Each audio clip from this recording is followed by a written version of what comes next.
banana, Harsh, because he's going to make the presentation. Yes, I have made him. Okay. Perfect. I can share my screen. I've been allowed the right. I've been given the rights. So what I'm thinking is I can give a first 5-10 minute opening remark, and then I can hand it over to Pawan. He can run through the presentation. He'll primarily talk about our mid-cap PMS, and then he can talk about Pawan. बाद में ना तुम you can touch upon performance of opportunities also. Yeah, sure. और फिर बाद में we can open for questions. Is that okay? Okay, sir. Okay, fantastic. So, sir, I can introduce you and you can take it from there. Sure. तो जब भी शुरू करना आप बताओ. Let's start in the next 1 minute.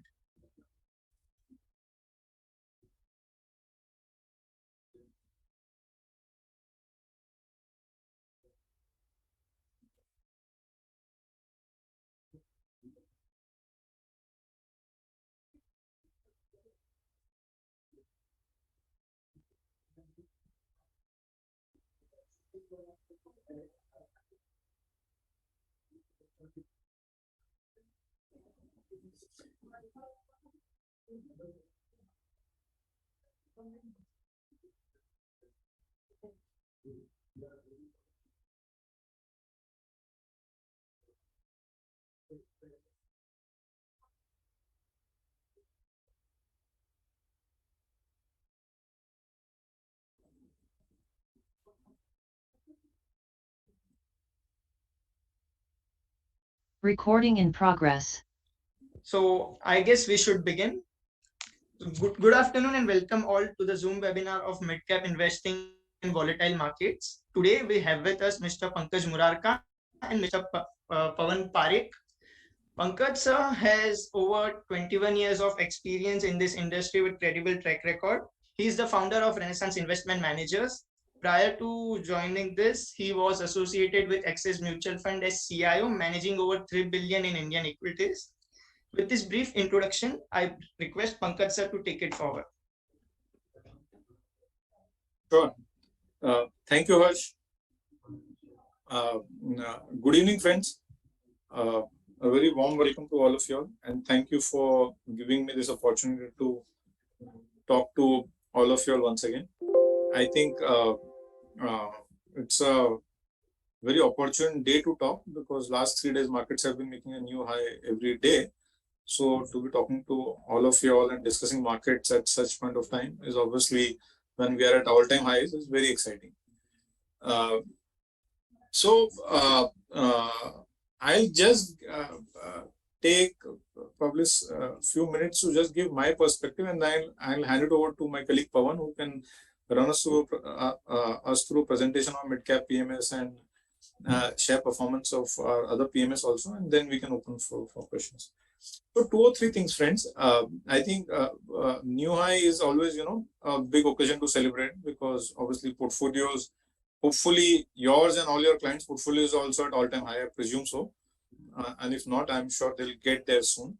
But also it's always, whenever we say this new high, it always also rings a word of caution. Keep we are at such a high level. Will markets correct or will markets pull back? That's the ironical syndrome with this market that I've always witnessed. And I think this year has been a year where, again, whatever we've been saying all through the year has clearly proven in that sense that I have always said that, Indian markets are resilient. We always keep saying, all of us keep discussing Indian economy is doing well, will do much better. This year, clearly the outlier performance of Indian equity markets have also shown that, where markets across the world now are down for the year anywhere between 10 to 20%, in some cases higher also, and India is up 10% or about 5-6% from where we were at the start of the year. This year has been a roller coaster year. We fell about 18% from the start of the year, and then we recovered all that and much more, and we have made all-time high. I just take few minutes to share my perspective. I think going into the next year and all of that, मेरा एक problem है, and I'm sure many of you guys now, we've been talking for some time now, so you all understand, we understand each other's view. So मेरा एक problem है, मैं हमेशा bullish रहता हूँ, 10 में से 11 दिन में bullish रहता हूँ. So needless to say, my view on equities remains positive and on India remains positive. I'm a perma bull on India. Unless there is something extremely negative, but aisa kuch hai nahi. In fact, things are on the other side. Next year, it's a given that US, Europe will go into recession. There are fears around that and all of that. And I'm sure some of you might have questions around that. So I'll just share my perspective on that. Therefore, it's very clear that we are near peak inflation in the world. जो भी एक वो चल रहा है Fed का rate hikes वगैरह and all that. And probably by March, my view by March of next year, Fed will go into a pause. So probably we'll have another 50 basis points hike this year and in December, and then maybe 225 basis points in between February and March, and Fed goes into a pause somewhere around that. Inflation month on month has already started declining or softening in US, and probably that will further accelerate. So hopefully by middle of next year, by May, June, inflation should be from where we are at about 8-9% should be closer to probably between 3 and 4% in US. The good thing is last 1 month we've seen global markets also rally, and I think markets as always are ahead of the curve. So markets are already to some extent discounting that. Be that as it may be, the point I'm going to make it is key. 3 things I wanted to highlight. One, next year when US and Europe go into a recession, China, all of us reading every day the kind of challenges they are facing with their growth. India will be the only economy which will still grow at about close to 7%, if not higher, at least 7%. So despite global headwinds and in an extremely challenging global environment with so much of macro headwinds, India will still grow at close to 7%, which is a very good thing, which is a very strong thing, very good thing, and I think which is also reflecting in the performance of Indian equity markets, and that is showing the resilience of Indian economy. That when the whole world is challenged, India is a standout economy growing at 7%. Point number 1. Point number 2, एक हमारा fear रहता है about FI flows and all of that. So I think now it's clearly evident. Last year, October to this year, June, FI sold $38 billion into Indian equities. This is 2x of what they sold in 2008. जब financial crisis आई थी तब 20 billion बेचा था एक साल में. इस बार 38 billion बेच दिया. Financial crisis आई थी तब markets were down 50%. This time markets were down only 20% when FI sold 38 billion. That tells us 2 or 3 things. One, depth of our market is increased significantly. कि 20 billion की जगह 38 billion बेच दिया, पर market 50% गिरने, जब last time 50% गिरा था, इस बार खाली 20% गिरा. And obviously the power of retail investors, SIP and all of that has held. And now with all the problems with China, more importantly, what I'm trying to say, friends, मुझे ऐसा लगता है, this is my view, when the Fed goes to a pause next year, okay, जब next year pause पे जाएगा, उसके बाद एक globally वो जो एक risk on होता है ना, risk on का environment बनेगा, where global investors will start investing in emerging markets once again. तो इस बार जब emerging market में वापस allocation होगा, तो India will get a disproportionate share of allocation. One, because investors do not, they will, one, because all the problems in China, everyone in the world wants to invest in India, because people have realized or now clearly acknowledged that last 20 years, China was an economic miracle. The next economic miracle over the next 20 years is India. I think there is no doubt about that. And for the next 20 years now, next 10, 15 years, our growth will be higher than China, so we'll be the fastest growing economy and all of that. And everyone wants to, no one can afford not to invest into a high growth, fastest growing economy and high growth market and high growth economy. So I think, and एक और चीज ये हुआ है finally, pre-COVID जो था, एक जो global investors invest करते हैं वो MSCI emerging markets को follow करते हैं. जब emerging markets में invest करते हैं तो Morgan Stanley का index है, Morgan Stanley का MSCI emerging market, they follow that. In MSCI emerging market, pre-COVID India's weight was 8.4%. The same now is 15%. So the point I'm going to make is next time when we get global allocations, जब इस बार global allocations होंगे, fresh allocations होंगे towards emerging market next year जब होंगे, तो for the same 100 rupees, last time India को $8 मिल रहा था, इस टाइम $15 आएगा. ग्लोबल एलोकेशन नहीं भी बढ़ेंगे तो India's allocation will double, and that makes me feel extremely positive, bullish, constructive on Indian equity markets. So and I think our valuations are still meaning reasonable. When I say reasonable, meaning yes, India is an expensive market. There's no denying the fact. We are amongst the most expensive market in the world. But the fact is, if you're the highest growing economy in the fastest growing economy in the world, then your markets will be expensive. Every point of time, any economy which is the fastest growing economy in the world, and if there is a capitalism in that market or they are free markets, markets will trade expensive because every investor wants to invest in that market. Who doesn't want to? So all I'm trying to say is, in absolute basis, markets might look expensive, but in relative valuation terms or in terms of historical valuation, where markets have been over the last 20 years average valuations are still reasonably fair. We are at about 18 times 1 year forward earnings on the Nifty index, 18, 19 times on a FY25 earnings, or 22 times 22 and a half times 1 year forward earnings on FY24 basis, which is to my mind fairly reasonable. So I remain, friends, I still firmly believe that अभी short term में मुझे नहीं पता ये market last एक महीने में चल गया, correction आएगा, वो सब all of you all know, we don't know. But all I'm saying is, to my mind, I don't see any corrections will happen, but otherwise I feel very excited about market. And to my mind, every correction, every dip is an opportunity to buy. So I remain extremely positive or sanguine on the outlook for markets. Our funds have done pretty well on the PMS side, both our mid-cap fund and opportunity PMS. Pawan will talk in a bit more about our mid-cap fund and also the opportunities PMS. I think again it reflects the same thing which I have always been telling you all time and again, that we are always quality biased. We are trying to buy growth at reasonable price.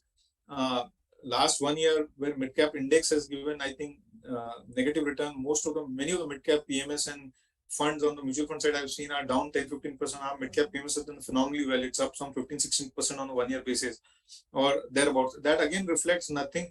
हमने कुछ अलग हटके कुछ नया कुछ नहीं किया. All we have done is we have stuck to quality. Good companies, growth, reasonable valuation. So जब भी मार्केट में volatility होती है, जब थोड़ा भी mean reversion होता है, जब excess risk लोग लेते हैं, and then that risk there's a mean reversion, people go back to quality, and that's the time when quality stocks do well. And a lot of poor quality companies, all of us know that mid cap, small cap is highly volatile. The volatility in mid cap, small cap is much higher than large caps and all of that, and the kind of risk that entails. We have seen that risk in every cycle, be it 2018, 2020, or cycles before that also, right? So if you invest into poor quality mid cap and small cap companies, when they fall very sharply, 30, 40, 50%. Last 1 year has been a period where we have seen a lot of mid-cap companies fall by 30, 40, 50%.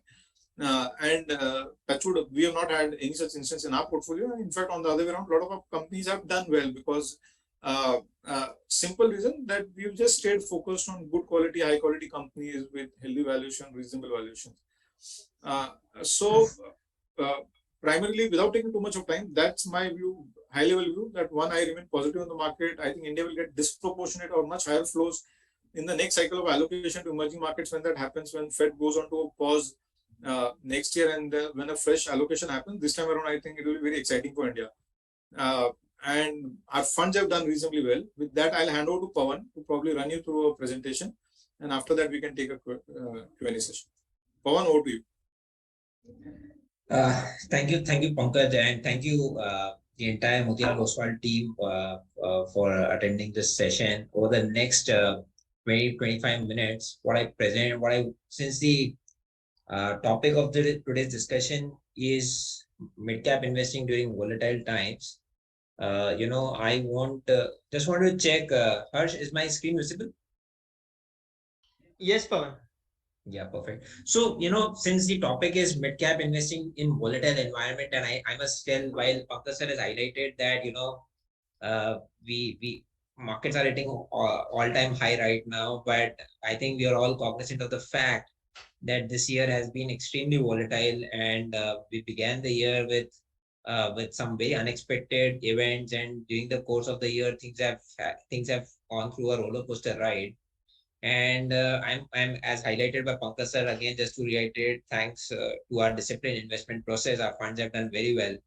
So the next 20-25 minutes, the intention is to discuss what are the challenges that a fund manager or investor faces while investing during volatile times, and how do we at Renaissance try to mitigate those risks. And we will not only discuss concepts, but what I intend to do is that towards the second half of my presentation, I want to discuss my portfolio. We will discuss the entire portfolio to show, all the concepts that we preach, right? We do practice it, and that is what has led to superior returns. So let's start with the first slide. Let me just first put the context in place. I always tell to all the investors, and I'm sure, we all on this webinar are very much aware that equity is a risk-based asset, right? Whenever you invest into equities, my view is that you should be prepared to lose, say, about 5-10% of your money on day one, right? Emotionally or mentally, you should be prepared for that kind of a risk. Within equity, if you invest into mid caps, okay, then you actually take even more risk, right, than investing into large caps.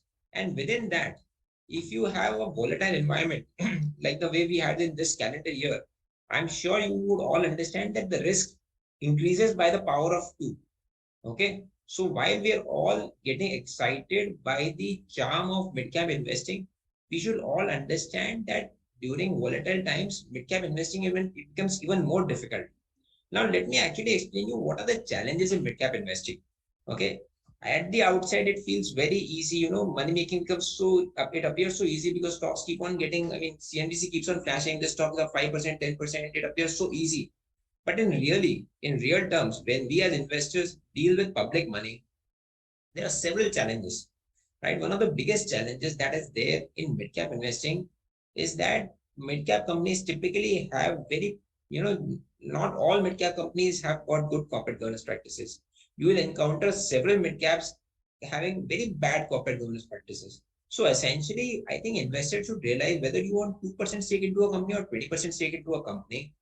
We at the end of the day are minority investors, right? And minority investors are always at the whims and fancies of the management. If in case you invest into a company where corporate governance practices are compromised, you are at risk of major loss. Another risk that is there in mid-cap investing is threats from larger peers. One, Reliance Jio can completely eradicate a lot of these small telecom companies. Larger organized retail are completely disrupting businesses of smaller retailing companies. So larger companies always pose a threat to not only growth of small companies, mid companies, but they also threat and a challenge. They also pose a threat to the existence of those small companies. And most importantly, the cost of going wrong in a mid-cap stock is very high, right? You get a call wrong on L&T or Infosys or Reliance Industries, you want to sell a stock, max, the stock will fall by 5, 10, 15%, right? But in a mid-cap stock, if things go wrong, the day market opens, the first minute stock will be down 20, 30%. Okay, that is the problem, that one marginal buyer, one marginal seller can dictate the terms, dictate the price at which the stock would trade. More importantly, even when there is not so much of volatility, typically mid caps have got very poor liquidity. You want to own 20 crores worth of stock in one particular mid cap company, you will not always you will be able to buy the entire 20 crore worth of stock on day one. You might have to stagger that over a 2-3 day period. And if in case during that period the stock rallies, you miss the opportunity, right? And the fifth biggest problem is that in several mid-cap companies, information is not always in clarity. So these are, some very, very, very, mid-cap specific challenges that, we as fund managers encounter.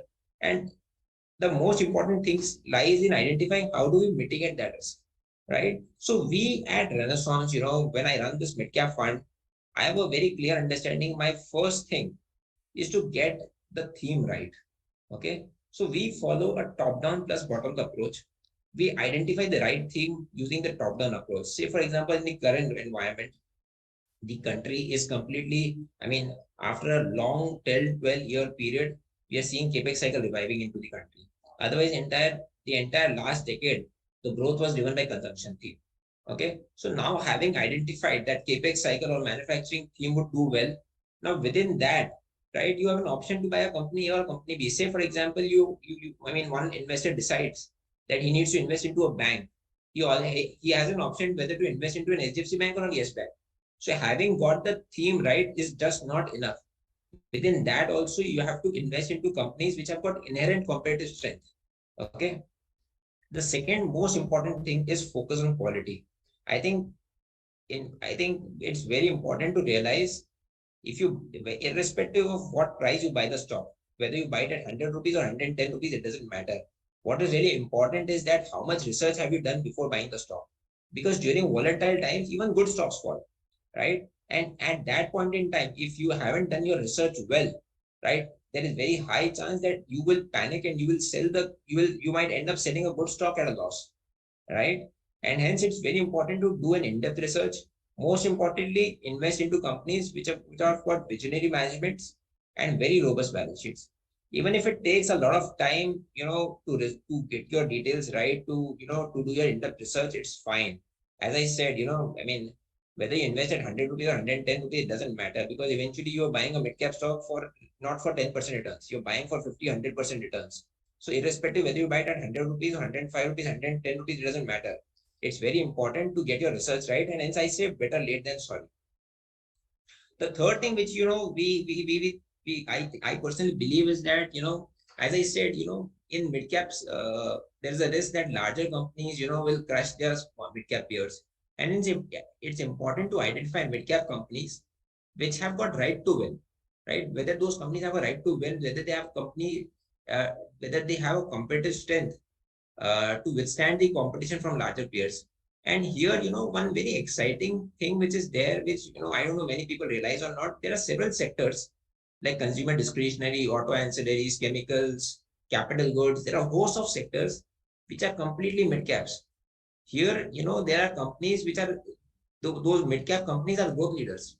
If one could identify some very great quality companies in those sectors, there's a very high chance you mitigate the risk of competition from larger peers. And the fourth most important thing is risk management. I think, let me be very upfront with you guys. How much ever research you do, how much ever analysis we do, there is always this chance that we will end up doing mistakes for reasons within our control and not within our control. And because of that, you need to make sure that your mistakes are never big. And hence, right sizing of bets is very important, right? If you say, for example, you bought a company A and it falls by 50%, what if it's your top holding, right? The drawdown on the portfolio returns is very significant. But what if it's a very, very, very small holding in the portfolio, right? In that kind of a scenario, the overall impact on the portfolio is very, very, very meager. And most importantly, I think it's very important that we book our losses on time. Even after doing multiple rounds of research, external environment is very important. There could be times, there could be unforeseen events which happen, which can lead to a sharp correction in the stock. And I think we as investors need to, find those early warning signals and have a timely exit from the stock. Now, once again, as I said at the beginning of this conversation, that we will discuss this. We will not only discuss concepts, but we will see how we've actually, implemented these concepts in our portfolio, and perhaps that is precisely the reason why the fund has done extremely well over the last 1 year. So, in terms of the theme, I think at the beginning of the year, we've identified 4 key themes in which we will take our in which we will pivot our portfolio over the next 1 or 2 or 3 years. One thing which was very clear at the beginning of the year, that urban consumption, is going to do very well. And hence we positioned our portfolio with several high quality consumer discretionary companies. The second thing that we did was that economic recovery. We could see, because of PLI scheme, because of manufacturing in India, make in India, because of China Plus One, capex cycle is recovering and economic recovery is happening. As Pankaj had just highlighted, India is the growth leader in terms of global growth. So we thought that in this respect, several sectors which have been laggards for last 10 years will do exceptionally well over the next 2, 3, 4 years. So we position our portfolios heavily in favor of capital goods and auto. The third thing that we did is that, as I just highlighted, PLI scheme, Make in India, etc. These are clearly the themes which work extremely well for chemical and defense sector. And the fourth theme in which we pivoted our portfolio was real estate. I'm sure we all know real estate has been in doldrums for last 10, 12 years. And post-COVID, this sector has seen a stellar recovery. Now let's discuss, what are the stocks that we bought in all of these themes. The first theme, as we discussed, urban consumption, consumer discretionary. One of the key holdings in the portfolio is Indian Hotels. The stock has delivered. We bought it. We did not buy this year. We had this position since the, I think, mid and end of last calendar year. In this year, this stock is up 74%. I'm sure you are all aware. This is one of the largest hotel chain backed by Tata's. One thing which is very, very, very working very much in favor of hotel industry is that post-COVID, a lot of the supplies have got arrested, but demand has continued to grow. So we are in a situation when demand growth exceeds supply growth, which essentially means more revenue, more occupancy, more ARR, and obviously more profitability and cash flows. The second company that we own out here is Aditya Birla Fashion Retail Limited. The stock is up 13% in this calendar year. They own some of the most prominent brands in the country, and they operate under multiple categories: men's, women's, ethnic wear, sportswear, and multiple brands across all of these segments. And then they also own this value fashion retailing concept called Pantaloons. I think there's a multi-year growth visibility as far as ABFR is concerned. Pre-COVID, this company used to have 3,000 crore odd debt on its balance sheet. Now it's practically net debt zero. Okay. The third company that we own in this portfolio, we bought it in this financial year, Stopper Stop. We could very well see, there's a new management coming here. Balance sheet is completely net debt zero. They have a renewed focus on in-house brands. They want to once again get into healthy store expansion and client retention. I'm very happy we bought it in this year. In less than 1 year, the stocks are 47%. The last stock, one of the key other stocks that we used to own in this portfolio is Inox Leisure. I think everybody thought, that during COVID, people used to sit at home and watch OTTs content, and people thought that's the new normal. And I thought at least we at Renaissance, we were very clear that post-COVID, people will walk out of the houses. There will be revenge shopping. There will be revenge travel. There will be revenge movie viewing. There will be revenge everything, right? We had an option to buy Inox Leisure. We had the option to buy PVR also, but we selected the path of caution. PVR has debt on its balance sheet.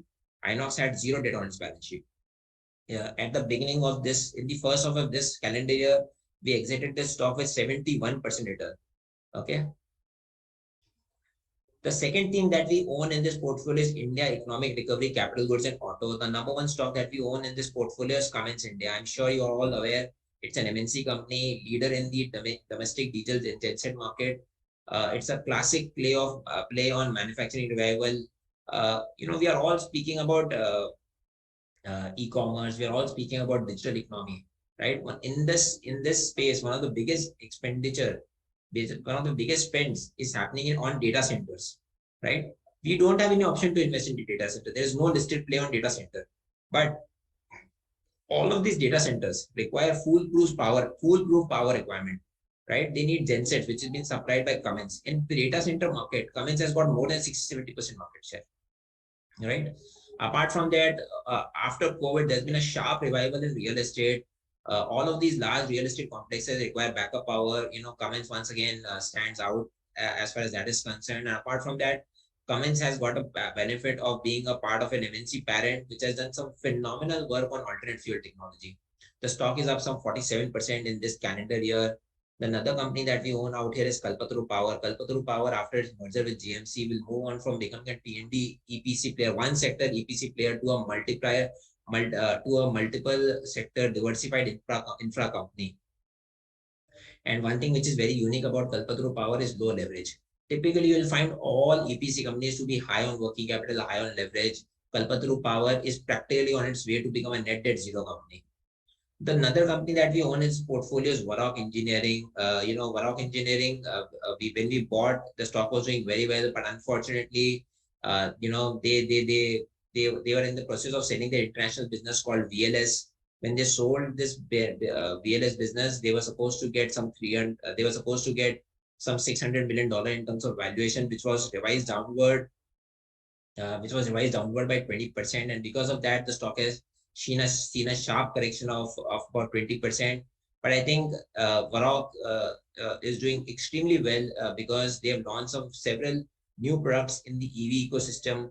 They've got motors and motor controllers, DC-DC converters, and a host of other EV products. And most importantly, they not only have a product, but they also have an anchor customer in terms of Bajaj, and they're not only supplying to Bajaj, they're also supplying to 4 other EV OEMs.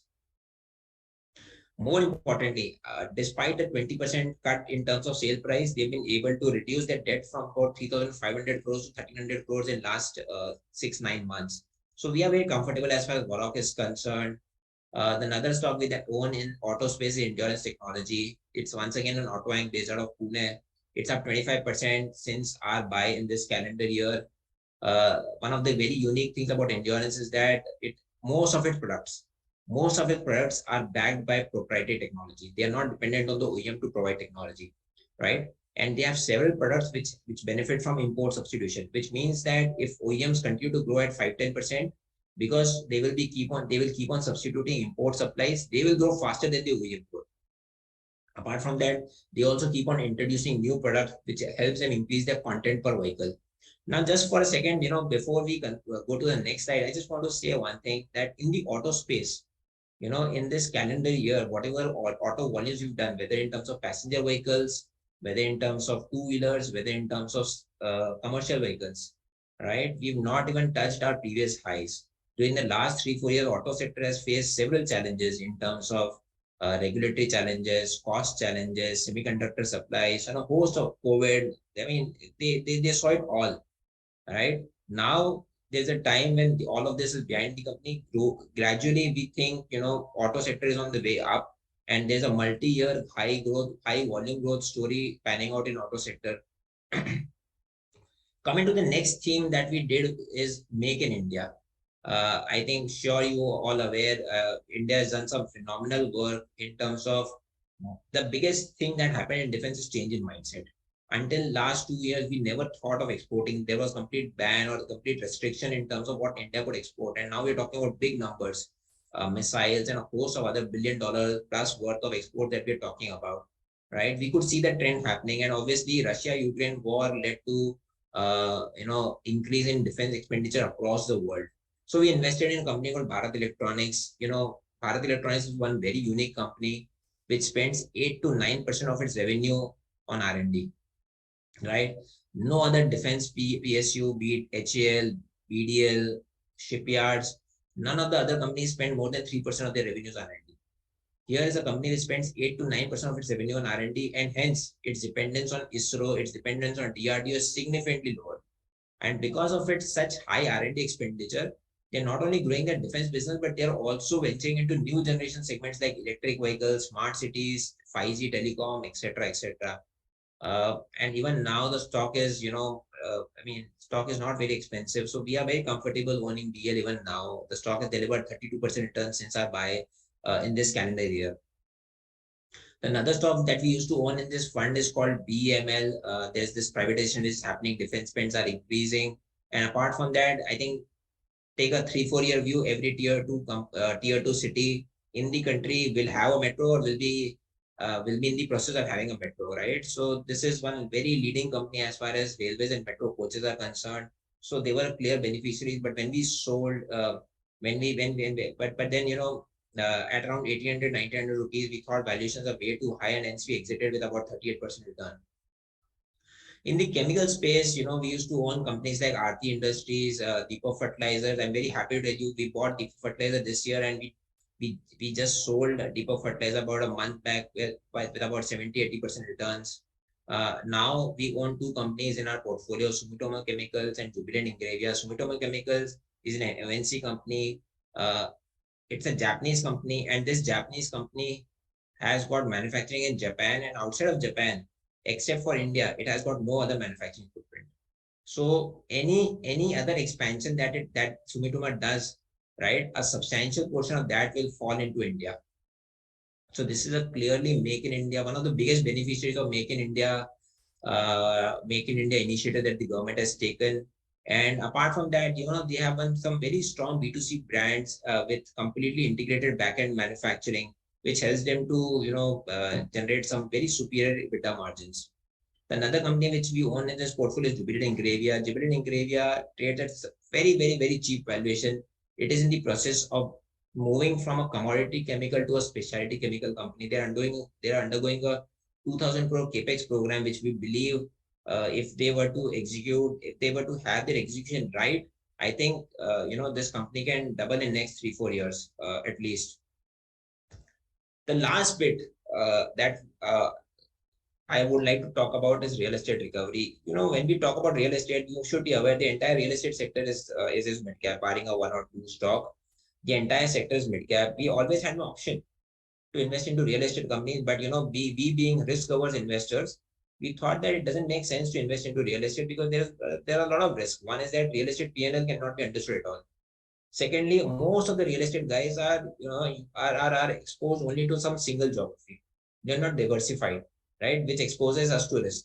So rather than investing into real estate, what we thought is that we will invest into proxy to real estate. We invest into building materials and consumer durable companies.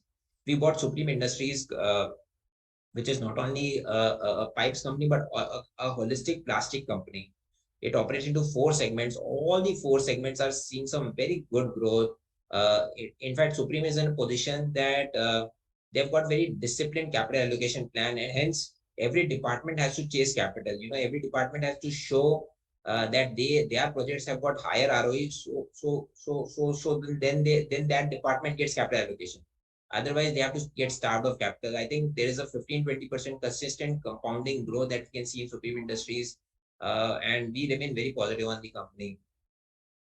The another stock that we own in this consumer building material space is Cera Sanitaryware, which we actually bought very recently, just in last about a month or 2 months or so.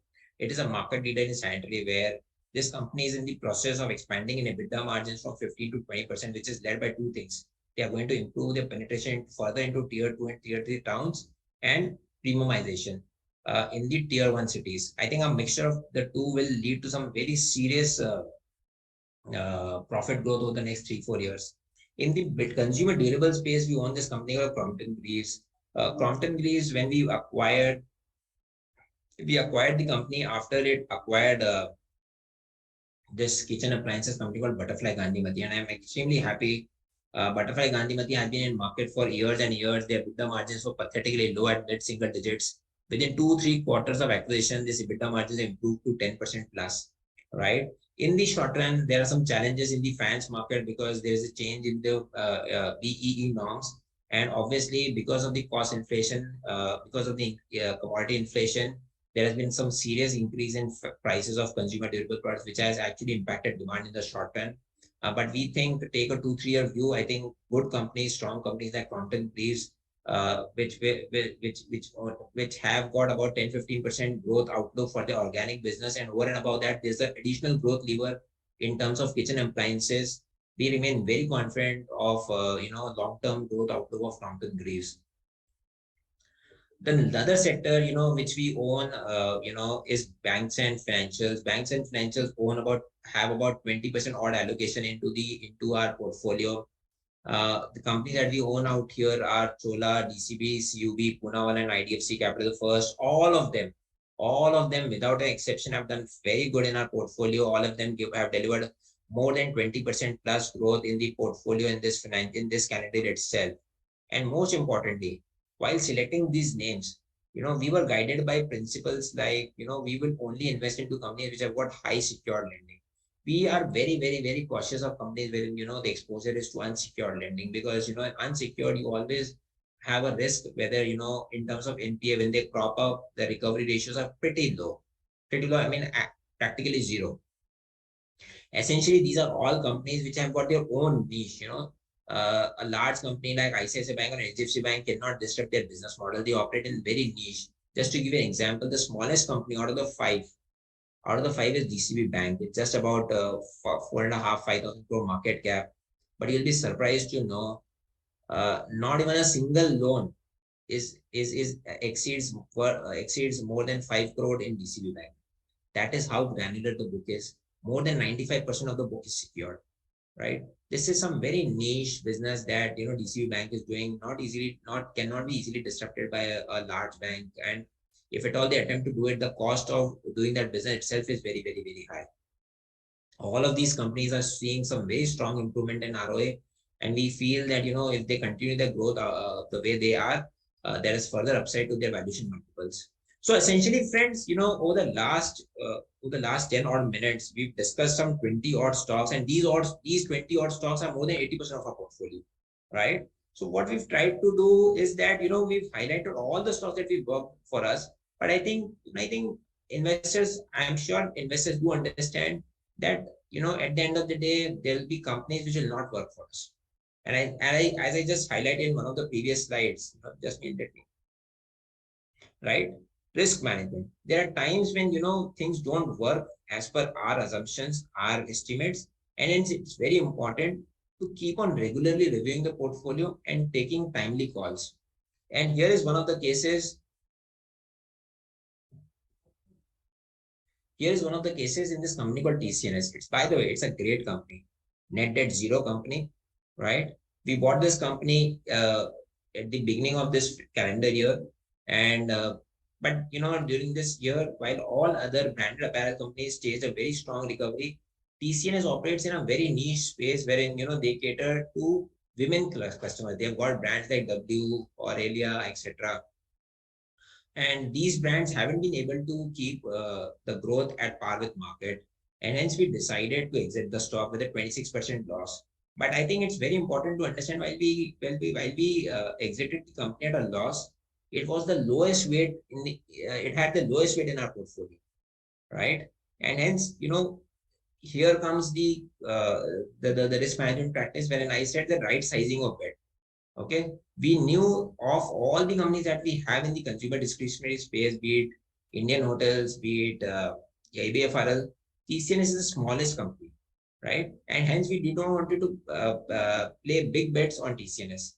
Thankfully, we had our risk management strategies, risk management practices were in place, and even if we had drawdowns, those drawdowns weren't so very big. The another stock that we own in this portfolio is Zee Entertainment, which is down about 9% since our purchase price. I think everything that could go wrong for Zee Entertainment has gone wrong in last 3-4 years. We bought this stock in this calendar year after they decided to merge with Sony. After the merger with Sony, it will be an MNC company with Sony owning 51% stake into the company.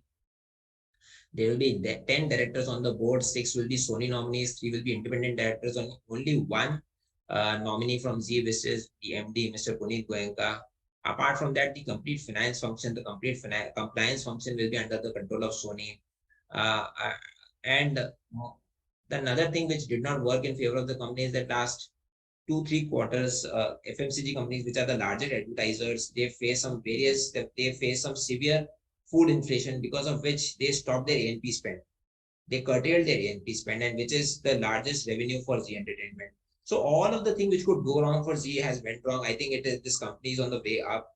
I can tell you, a large media company with an MNC parentage is just trading at 14-15 times PE. I think over the next 3 years, they will see a substantial improvement in earnings. Their losses in OTT portfolio will fall, and it's an MNC company. Corporate governance concerns will be addressed after Sony coming into picture. And this is a classic case of PE re-rating. I'm sure you're all aware, 5-7 years back, when Diageo acquired United Spirits from Vijay Mallya, there was a serious re-rating in terms of valuation of United Spirits. I think Zee Entertainment is clear replica of the same thing.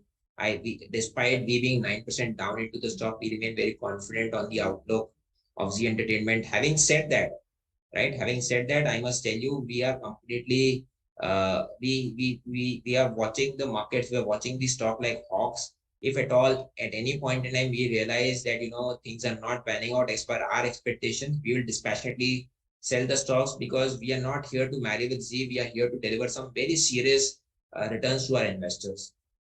And the third company which did not work for us is Varroc Engineering. I'm sure I think I just spoke about Varroc, and I just want to highlight one thing. While TCNS was the lowest weight stock in the portfolio, the second lowest weight stock in the portfolio was Varroc Engineering. Okay, having seen a 20% fall into the stock, I must say we remain very recently interacted with the management of Varroc. We remain very confident they are on the way up. Having repaid about 2,000 crore plus debt, their now balance sheet is very comfortable. They have a debt of about 1,300 crores. Then next year operating profit will be 700 crores, right? So in the next 2 to 3 year period, this will be a debt-free company.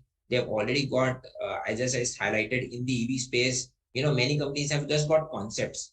Here is a company which has got products and which has also got customers. Their products find application in Bajaj Chetak, which is already we are already seeing Bajaj Chetak on the streets, right?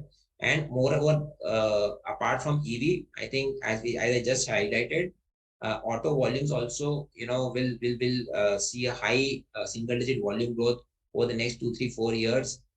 So because of this, we think Varroc will do very well over the next 2, 3 years. Valuations are very comfortable. All I want to say, friends, is that one thing which is very common across all the portfolio companies that we discuss is that companies have got debt substantially lower at less than 1 times. In fact, 70-80% of the portfolio are companies which have got net debt zero companies, right? essentially wherever we face losses, we try to anticipate those losses and we don't have very high weights on those stocks, right? So essentially what we want to do is that we want to have companies, wherein the contributors, which I mean, the companies which deliver strong returns, we want to have higher weightage on those companies. And the detractors, companies which give us pain have got smaller weights in the portfolio. We do right sizing of the bets so that we make sure the drawdown on the portfolio is.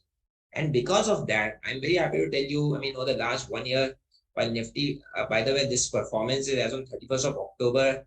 Within a day or two, we will release our November fact sheet also. So our performance of November will also be out in next 2 or 3 days. But until 31st October, while Nifty Midcap 100 is up 3.2%, our fund is up some 20% over the last 1 year, which is a serious outperformance of some 17%. Even in terms of CAGR since inception, there's a serious outperformance of 2 to 3%.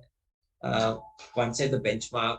So we remain very, very, very satisfied with the performance of our Renaissance Midcap portfolio. Just to summarize, this is a portfolio with many contributors and very, very, very few detractors. And we will essentially invest into companies, which have got some very strong moats and companies which have got some serious business leadership so that they can deal with disruption which is happening at the marketplace. Net, we want to deliver superior risk-adjusted returns to our portfolio. It's a portfolio with a long-term buy and hold approach. Before we start the Q&A session,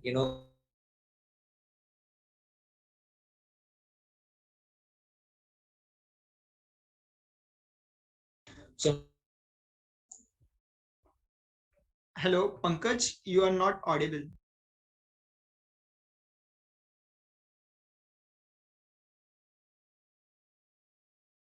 and 0.5%. Since inception, this fund is up on a CAGR basis. It has got an outperformance of 1%. We remain very positive. This is a fund wherein we think we can deliver consistent outperformance of about 5-6% on a per annum basis in the long term for our investors, which we think is quite superior. So friends, I think it's been a very long session wherein, I've been continuously speaking. I think it makes sense. We should open this call for Q&A session. Thank you, Pankaj and Pawan, for the market outlook and taking us through a detailed presentation on Renaissance Midcap portfolio.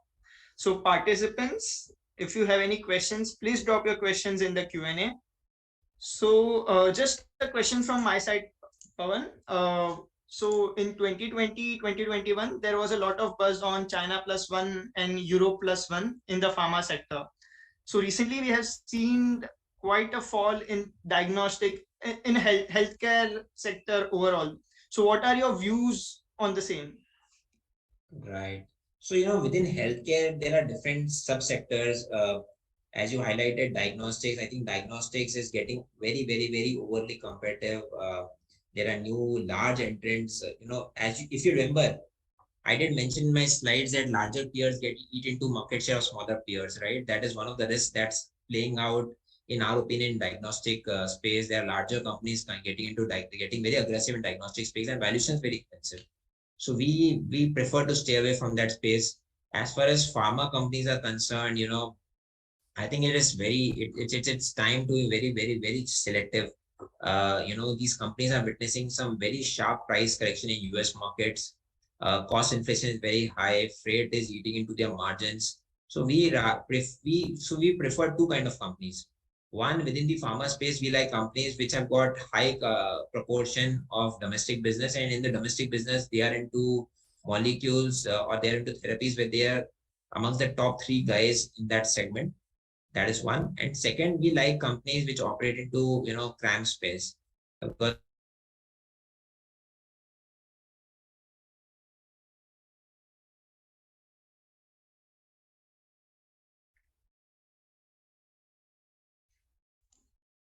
So we have a question from MyWay Software.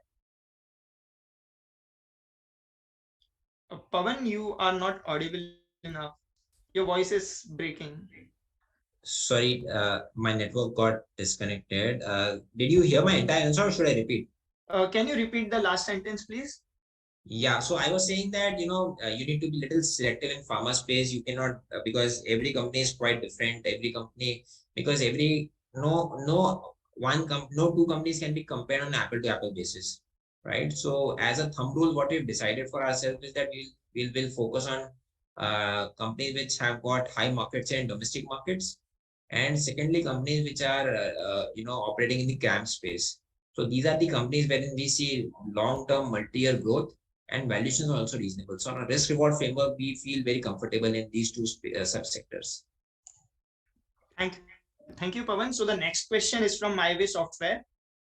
What is better, invest in Indian IT or Nasdaq FOF? My suggestion is that why do you want to keep restricted to the two options? I think firstly, I think one should actually not restrict him or herself to IT or tech sector. I think there's a lot of value that will be created will be created out of the two sectors. But having said that, if one was to invest into Nasdaq fund of funds versus Nifty IT, I would rather prefer to invest into Nifty IT, because globally tech businesses, when you invest into a fund of fund, you essentially invest into a bunch of stocks, and those bunch of stocks will have contributors and detractors.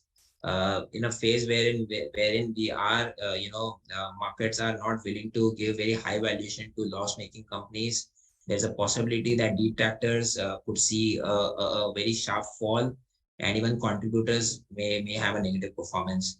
Versus that, Nifty, TCS and Nifty have seen some correction in terms of valuation from their peaks, and I think even from where they are, they can continue to grow at 10-12% for next 5-10 years. So between the two, I mean, given a choice, I would rather invest out of the two. But if one was to just select between the two, I would rather go with Nifty IT. So the next question is from Krishna Kalal. Despite rising interest rate and slowdown in economy across the globe, Indian Nifty and Sensex are rising. What are the reasons in your understanding? Right. So there are two reasons, I think very clearly two reasons. One is fundamental, which is India is a shining star in the global space. The whole world, which is used to seeing 2-3% inflation, is seeing 8-10% inflation. Right. Versus that, India mein RBI ka comfort range is 4-6%, our inflation is 7%. Right. The entire world is so Europe is practically into recession after what's happened with Russia-Ukraine war. US people are worried whether it will get into recession or not, but closer to recession is something safe to expect, because the kind of interest rate hikes that US Fed has gone through.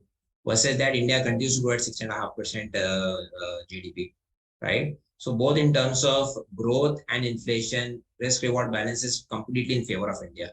Apart from that, there's a non-fundamental factor, which is, there's been a huge new investor class that has got emerged into India in last 2-3 years, which is the large India retail base. Despite $38 billion FI outflow, markets have stood well because of retail money. And I think I'm very positively surprised, and I'm very happy that this retail money did not panic during volatile times, right?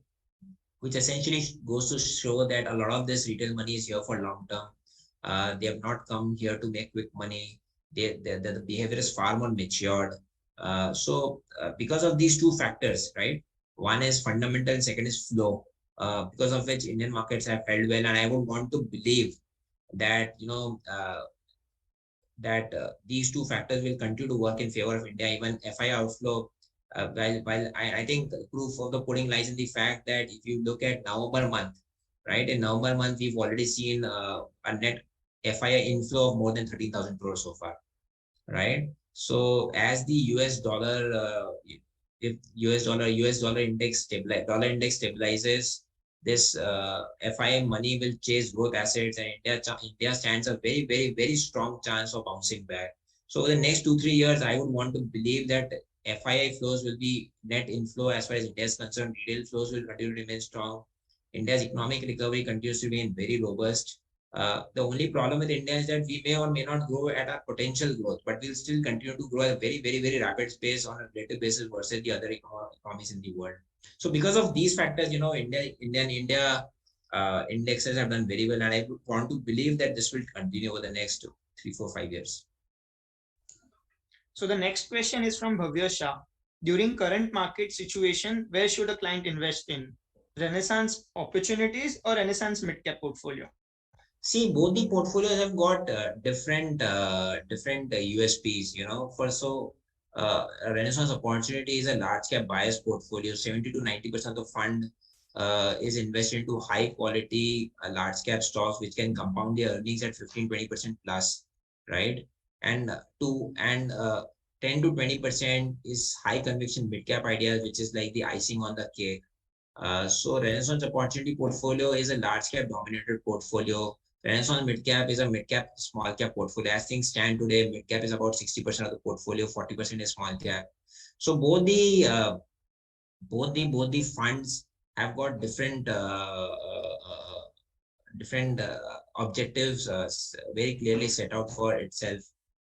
So I think it's very important to understand clients' risk reward framework and decide the allocation accordingly. If one wants to play safe, you can divide it 50-50 between the two funds. So the next question is from Ronak Kumar. Why the mid-cap stocks are not performing and what's your view in Syngene? I would believe that mid-cap stocks are performing. Our fund is up 20% in this calendar year so far. So I would want to believe that mid-cap stocks are performing. I think it's important to identify the right mid-cap stocks. So that is my take on mid-caps. And I can tell you one thing. In the recent past, before COVID, 2009 to 2013-14 was one of the most challenging periods for Indian equity markets. I'm sure you're all aware that, policy paralysis and whole sort of things were happening in India. Things were going nowhere. It was quite a pessimistic scenario at that point in time. But during that time, several companies from pharma sector, FMCG space, delivered some phenomenal returns, right? So it's very important to identify the right theme. As I just highlighted in my presentation, you need to place your bets in the right theme, right stocks within the theme. And as long as we are able to do that, I'm sure we'll always find companies or stocks which will do well. Coming to Syngene, we remain very, very, very positive on Syngene. It's one of our portfolio companies. As I said, we are very positive on contract research and manufacturing companies. So far, Syngene is largely into contract research. They are very soon getting into manufacturing also. And despite getting into manufacturing, they intend to maintain their very high margins, which is very phenomenal in my opinion. So Syngene is one company. It's a very unique, one of its kind company in India. Syngene is a company which can keep on compounding their earnings at 15-20% for the next 5-10 years, in our opinion. So stock is expensive, but quality companies don't trade cheap. I don't think Syngene will either trade cheap. So I think it's a clear 15-20% plus compounder on a 5 to 7 year time horizon. So the next question is from Pranav Iyer. How frequently do you review the portfolio? We review our portfolio on a daily basis, Pranav. And I tell even to my family members, I tell, लोगों को ऐसा लगता है यार एक बार invest कर दिया फिर काम किया पूरे दिन ऑफिस में शांति से बैठना है. I tell that investing is a full-time job, right? Because there is so much of 20 years back there was a lot of information asymmetry, right? Few people would know things and the entire world would take few days or weeks to know that thing. Now with this internet economy, things spread like wildfire, right? And the same news gets factored into the stock price very quickly, right? And hence we as fund managers have to have we need to have a very, very, very close look as far as our stocks are concerned. But having said that, let me tell you one thing. While we review our companies on a daily basis, we don't act on it on a daily basis, right? Because the thing that we consider is that with this particular news flow or with this particular event happening, does it change the long-term growth outlook of our portfolio companies? As long as the answer is no, we are more than happy to remain invested and do nothing with our portfolio. So we keep on very clearly we keep on reviewing our portfolio and that is the reason, but that doesn't really necessarily mean we act on a portfolio on a daily basis. The next question is from Priyanka. What are your views about the logistics sector after national logistic policy to strengthen India's supply chain? Very, very, very interesting question. Let me tell you, logistics is very important. So many countries like Germany, they not only have a good product, but one of the key reasons why they emerge as a huge manufacturing giant in the world is because they had phenomenally low cost of logistics, right? See, in the manufacturing world, it's not only important to manufacture goods at low cost, but it's more important to deliver the goods at low cost, right? And that is where logistics comes in.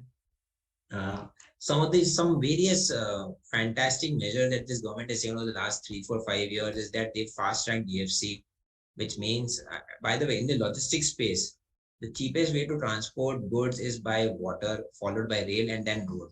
Unfortunately, in India's context, 70 to 75% of the transportation, goods transportation happens by road, which obviously means it's very expensive, and we need to have a more efficient way of our handling our supply chain. One thing that this government has done is that they've emphasized very highly, they've fast-tracked the execution on DFC corridor. They've introduced few more projects wherein they'll have dedicated freight corridors. They are focusing on Indian waterways. They are focusing on connecting all the ports. I think this will go a very, very, very long way in developing a multimodal transportation network in the country, which will help manufacturing companies, which will help manufacturing companies compete with China in the global arena. And within this space, once again, the entire transportation sector is mid-cap. Despite India's about $3 trillion economy, there is not even a single transportation stock except for delivery, which is more than, say, for example, and Blue Data also, obviously, which is more than 10,000 crore market cap, right? So in fact, forget about large cap. There are hardly 1 or 2 mid caps in this space. So the future in logistics sector, remains very, very, very bright in my opinion. The next question is from Nikhil Bhosle. RBI MPC meet is in next month. What are your views based on current market scenario? Is another rate hike expected? So before RBI's meet next month, tonight the US Fed chairman is going to speak about. He's going to speak, which will give some hints as to what will be their next policy action. Very clearly, as much as I read and understand from various economists, the pace of rate hike increase is going to fall in US because obviously the inflation data is also trending downwards, although albeit gradually, right? US dollar has stabilized, the depreciation of Indian currency has also stabilized. So I would want to believe that the pace of rate hike in India also will fall from 50 bips to about 30-35 bips or maybe even lower. That is what my expectation is as of now. So the next question is from Raj. Market is on lifetime high. So what would we do? Invest or wait for correction? Given the current scenario in which India is, right? India with about 6.5-7% growth, annual GDP growth, which is significantly lower than our potential. I feel very confident that if that over the next 3 to 4 years, the average GDP growth will be more than 7% in India. But even if you consider 6.5% GDP growth rate in India, India will be obviously the #1 fastest growing economy in the world, but it will be a fastest growing economy by a wide margin. The second fastest growing economy is not even growing at 4.5%. Okay. Within that, you will find several high quality companies compounding their earnings at more than 15-20% plus growth rate. All the global upheaval in terms of foreign outflows, I think we've spoken about it multiple times over the last 1 hour. I'm sure FII net inflows will come back and FII inflows will also chase high quality stocks, right? Given the growth and flow outlook for India over the next 3 to 5 years, I think India's economy is in a bull market. Very clearly, India's economy is bull market. I think the proof of the pudding lies in the fact that during bull markets, corrections are never deep, right? You don't see a crash, you only see a correction. During 2003 to 2007 time, there were at least 5 or 6 occasions when markets corrected big time, but none of the corrections was more than 12-13%. Okay.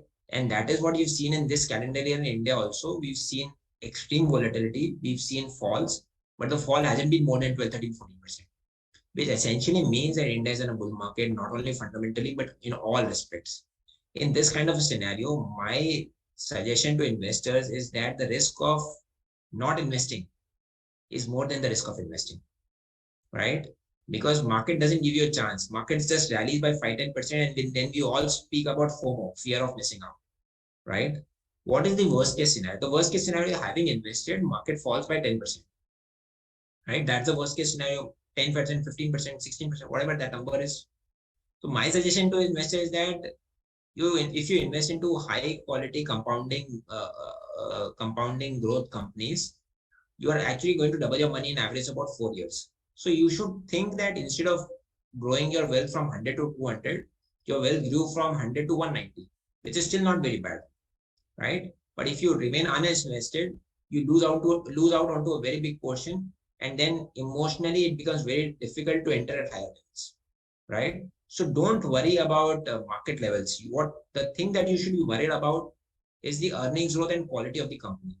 As long as you're invested into high quality, high growth companies with reasonable valuations, right? Irrespective of what level you entered in last 20 years, over 3 to 5 year period, the stock has delivered some very phenomenal returns for investors. So that is my 2 bits on this query. The next question is from Vidyasagar. If one has to invest, what would be the safe sector to invest since the market is at all-time high? Also, what are your expectations from the budget since it would be based on the upcoming election, which is in 2024? Right. So one is that, very clearly, never put all your eggs in one basket, right? So if, say, for example, I like BFSI, or I like Make in India theme, or I like consumer discretionary theme, I still diversify my bet across multiple themes, and within that theme into multiple stocks. So my suggestion to investor is that I'm sure in the presentation I've highlighted these sectors which I like, and within that sector one should have a diversified stock investments, and not try to put all your eggs in one basket, because even good companies go through bad times and bad companies go through good times. In that kind of a scenario, despite having invested into a good company, you will end up not making money. So have a diversified holding across sectors, which I've already highlighted in my presentation. As far as budgets are concerned, I think it will be more of the same. Over the last 2-3 years, I think government the narrative of the government has been very consistent. They are completely pro-growth. They are completely in terms of reforms which are favoring the industry. They are very, very, very receptive, and they are very reciprocative as far as industry associations are concerned. They are actively engaging in dialogue with these associations. So I would want to believe, that the transparency levels in terms of government finances will increase. The allocation to capex-oriented sectors, the allocation to healthcare, the allocation to defense will increase. And I think that is the narrative. It essentially means more of the same. So I will be very surprised if there is any negative outcome from the budget, honestly. The last question is from Nikhil Sharma. What is the churning ratio in Renaissance Midcap and Renaissance Opportunity? Right. So as I just highlighted in my presentation, we buy stocks after doing some very in-depth research. We don't buy stocks without doing a complete 360-degree research. Rather late than sorry. After having bought the stock, we don't want to then run helter-skelter ki news aa gaya, kya hoga, where will the stock go, right? We want to be rest assured that we've invested into the right name, right? So we take a lot of time before investing. After having invested, we have a lot of faith and confidence on our portfolio companies, and hence we don't churn the portfolio so quickly, right? So the churn ratios of the portfolio is quite moderate, anywhere between 0.5 to 1. Right, but this is in a normal scenario. In an extremely volatile time, say for example, if there was a COVID wave 3, or there could be another crisis coming up, right? In that kind of an extreme blue sky, that kind of an extreme scenario, the portfolio churn ratios could increase, right? But in a normalized environment, the portfolios are long-term buy and hold portfolios, and hence the churn ratios are pretty moderate, anywhere between 0.5 to 0.1. Thank you, Pawan, for this insightful session. Any closing remarks from your side? Yeah, thank you all for being patient listeners. I think you would have all recognized our investment process, our investment thought process, our investment portfolio companies, and how it has helped in trickling down, how it has helped in delivering superior returns over multiple time periods. I'm sure you would all appreciate that our both portfolios, Renaissance Opportunities portfolio and Renaissance Midcap portfolio, has delivered a substantial outperformance versus our benchmark. And we believe that as long as we continue to follow our disciplined investment process, we will continue to deliver superior outperformance versus the benchmarks. And markets are in some very interesting times. Pankaj sir has already thrown light at the beginning of this conversation. So my belief is that investors should remain invested into the markets, and high quality investing will definitely pay off in the long run. And that is what we are set out to do with our Renaissance Opportunities portfolio and Renaissance Midcap portfolio. Thank you, Pankaj sir, Pawan, and Abhay for your time. Thank you so much. Thanks a ton, Harsh. Recording Thanks a ton. stopped.